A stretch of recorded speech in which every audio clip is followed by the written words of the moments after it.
In ancient times, what did people do with their trash or rubbish?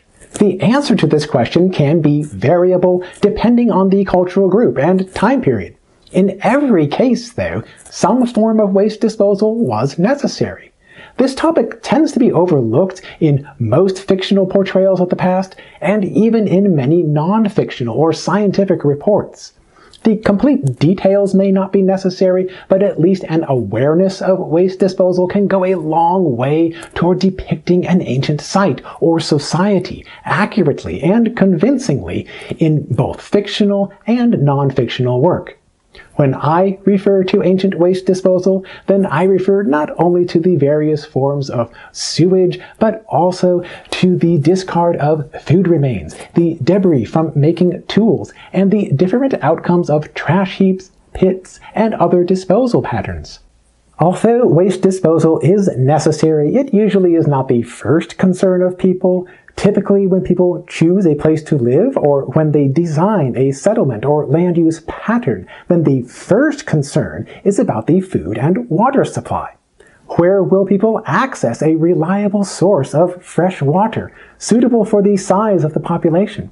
And where will they obtain, grow, or manage their food resources? The second concern is about where people will create their homes, preferably in close proximity to the food and water supplies. The third concern is about how to manage the waste disposal without affecting the other necessities of living in a place. By visualizing these fundamental practical concerns in a logical order, then the issues about ancient trash and rubbish can be contextualized in terms of how people lived in their surrounding landscape. The specific locations of waste disposal tended to be within or nearby the places where people lived and generated most of their waste material, but of course people would prefer to avoid overcrowding, polluting, or contaminating their food and water supplies and their residential habitations. Prior to the constructions of formal sewer pipes and similar systems, many archaeological sites throughout the world have been defined primarily by layers of ancient trash, or midden, piled up either in pits beneath the ground or else in heaps above the ground. A midden usually contains discarded food remains, such as animal bones and shells, along with miscellaneous debris from broken tools and other rubbish. Discarded shells tend to account for most of the volume in a midden, and therefore many middens are described as shell middens or shell mounds. People often created these middens just outside their homes, their workshops, or their kitchens.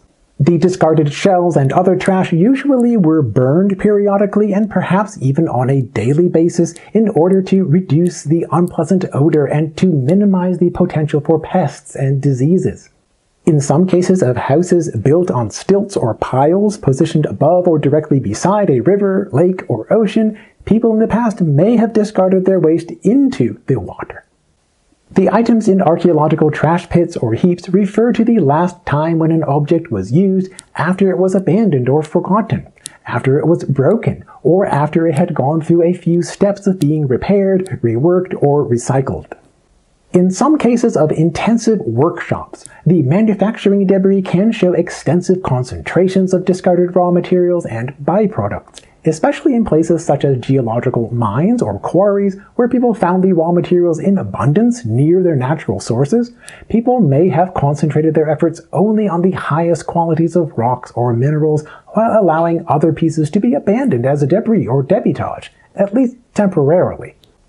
The organic bodily waste from people and from animals needs to be disposed in a way that prevents serious issues with health and sanitation. Under certain controlled conditions, some forms of waste could be processed into fertilizers. This option became less practical whenever people lived in higher density, and often formal sewage pipes became more effective. In any case, people would designate a limited space for the waste disposal that did not interfere with other concerns of daily life.